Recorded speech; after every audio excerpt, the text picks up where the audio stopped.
Welcome back. Hope you enjoyed your spring break. Got to do something fun. Starting our new unit, we're going to look at what you have to do to buy a new car. Have to insure it if you're going to legally drive in the state of Illinois. We're also going to look at some other kind of related things, leasing a vehicle and renting a vehicle. I have done neither of those, but I'm going to pass along some information that I have to you guys. So looking kind of at this list here, it's going to take us a couple weeks.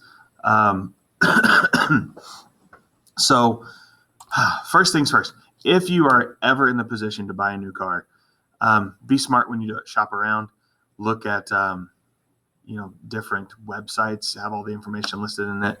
I can tell you, my wife is really good at internet research. So before my son was born a couple years ago, we were looking at a car that could hold 3 car seats because my two older girls are still in car seats, and we needed something we could get all 3 of them in. And we still had to physically buckle them in those because they weren't big enough to hook all their straps and tighten and all that. So we were looking specifically at something that had a bench that you could put 3 car seats on side by side by side. A lot of vehicles you can't do that. So my wife found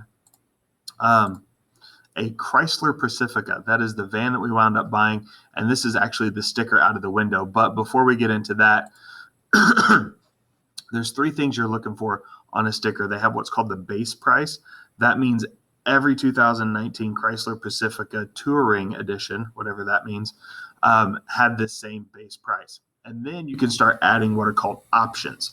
That's like a DVD player and a satellite radio and these different things that you aren't necessarily considered factory on the car. They're extra. And then the last thing on here is called the destination charge. That's basically shipping to get the vehicle from the plant that it was built in to the dealership. Somebody had to pay to get it there. Okay, so keep those 3 things in mind. You've got your base price, your options, and then your destination charge. So this is literally the sticker out of our window. I kept it because I knew I would have to teach this at some point. So you probably can't see all the different things on here, but right here, these boxes, base price here, I've got a base price for this van, $36,295. And this lists all the things under it. I can zoom in, or I may even put the PDF of this up there so you guys can see it. It lists everything that's considered basic equipment in the van. Airbags, child seat anchor systems. That's what we were looking for. The stow and go seating, if you know what that is, just different things that are considered typical, right? Every vehicle or every Pacifica has this. Then over here in this right-hand column, it says right here, optional equipment. I'll make this a little bit bigger so you guys can kind of see some of the stuff. So these things are not considered part of the vehicle. You pay extra for these. There's just some different trim packages on it. That wasn't really that big of a deal. But it was an extra $795.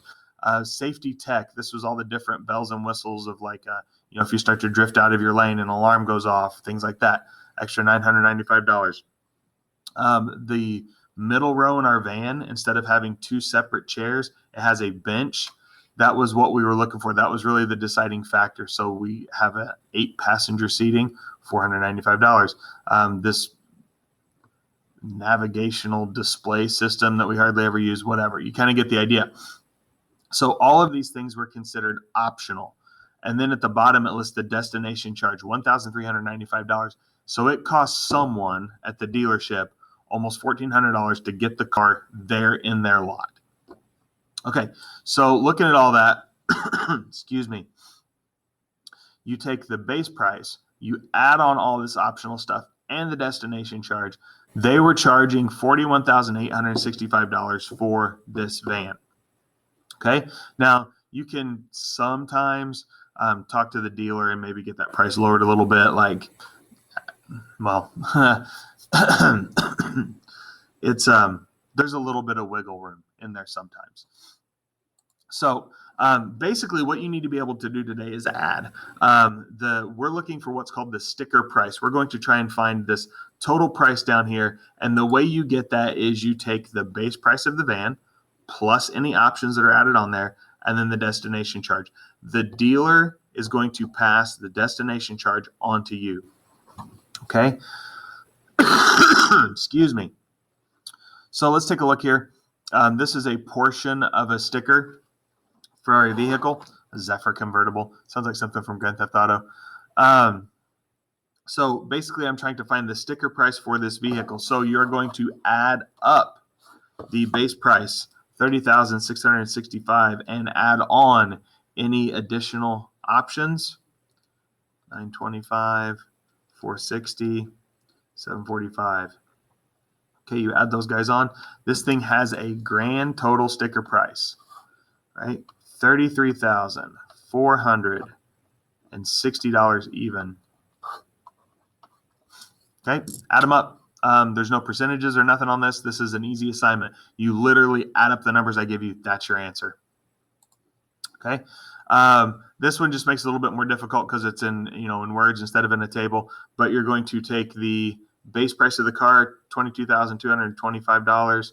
Add on $2,908 for the 6-speed transmission. Cruise is another $240.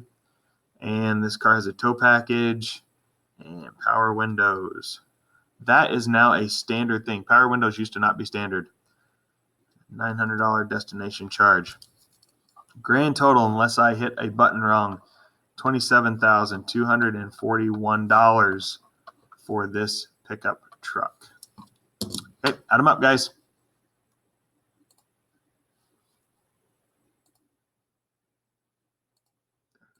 Bye.